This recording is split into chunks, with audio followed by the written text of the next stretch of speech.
নমস্কার।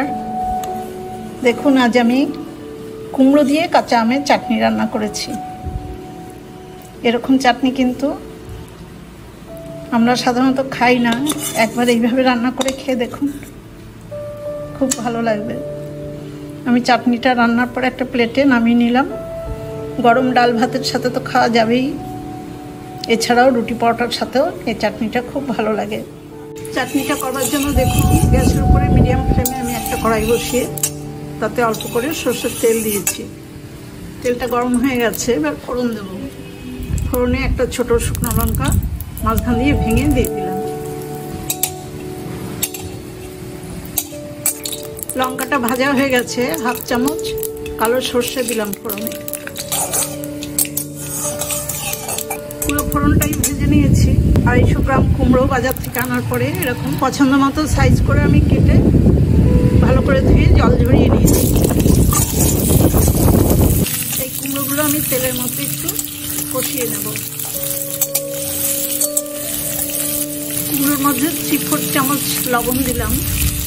লবণটা আমি একটু বেশি দিয়েছি, কারণ এই কুমড়োর মধ্যে আবার আমার আম দিতে হবে, তখন আর আমি লবণ দেবো না। 2 মিনিট মতো দেখুন কুমড়োটা কষিয়ে নিয়েছি। এবার খুব কম পরিমাণে গুঁড়ো হলুদ দিলাম, 1/4 চামচ। এই হলুদের সাথে কুমড়োটা আবার একটু কষিয়ে নেব। হলুদ দেওয়ার পরেও আরও 2 মিনিট মতো আমি কুমড়োটা কষিয়ে নিয়েছি। কুমড়োটা প্রায় ভাজা ভাজা হয়ে গেছে। এবার আমি খুব কম পরিমাণে জল দেব।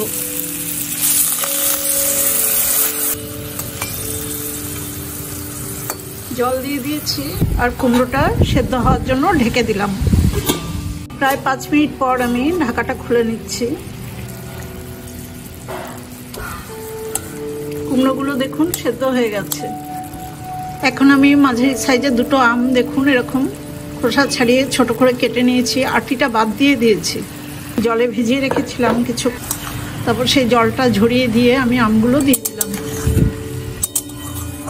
কুমড়োর মধ্যে যেটুকু জল আছে সেই জলের মধ্যেই আমটা ঢাকা দিয়ে সেদ্ধ করে নেব।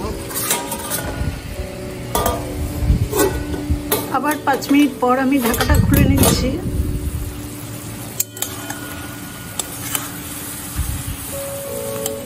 লো টু মিডিয়াম আছে কুমড়োর সাথে আমি আমটাও খানিকটা সেদ্ধ করে নিলাম। কুমড়ো আর আম কিন্তু একসাথে দেওয়া যাবে না। টক জিনিসের সাথে কোনো সবজি আর ভালো সেদ্ধ হয় না। সেই জন্য আগে কুমড়ো সেদ্ধ করে তারপরে আম দিতে হবে। কুমড়োগুলো খুন্তি দিয়ে ভেঙে মিশিয়ে দিচ্ছি। এই সময় কাঁচা আমগুলো কিন্তু অনেকটাই ম্যাচিওর্ড হয়ে গেছে, সেই জন্য খুব তাড়াতাড়ি সেদ্ধ হয় না। কুমড়োগুলো একদম মিশিয়ে দিলাম। এখন আমি দেখুন 300 গ্রাম চিনি এই চাটনিটার মধ্যে দেব। চিনি কম দিলে কিন্তু এই চাটনিটা খেতে ভালো লাগবে না।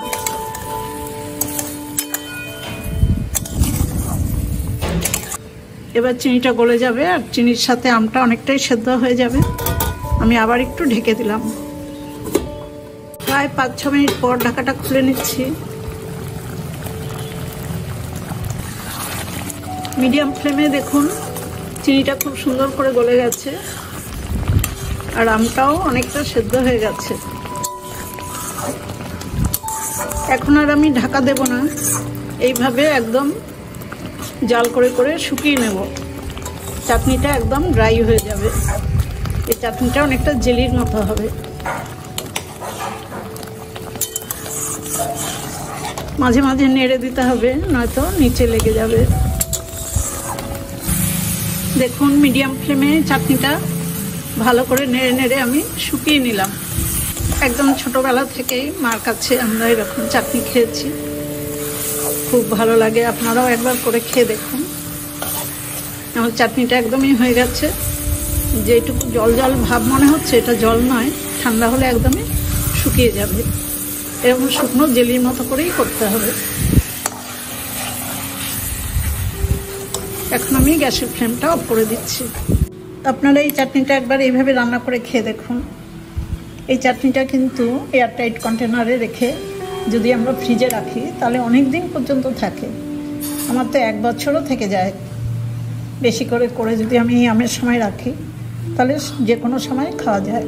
আমার এই চাটনি তৈরির রেসিপিটা দেখে আপনাদের যদি ভালো লাগে তাহলে একটা ছোট্ট লাইক আর শেয়ার করে দেবেন। সবাই খুব ভালো থাকবেন, সুস্থ থাকবেন। ধন্যবাদ।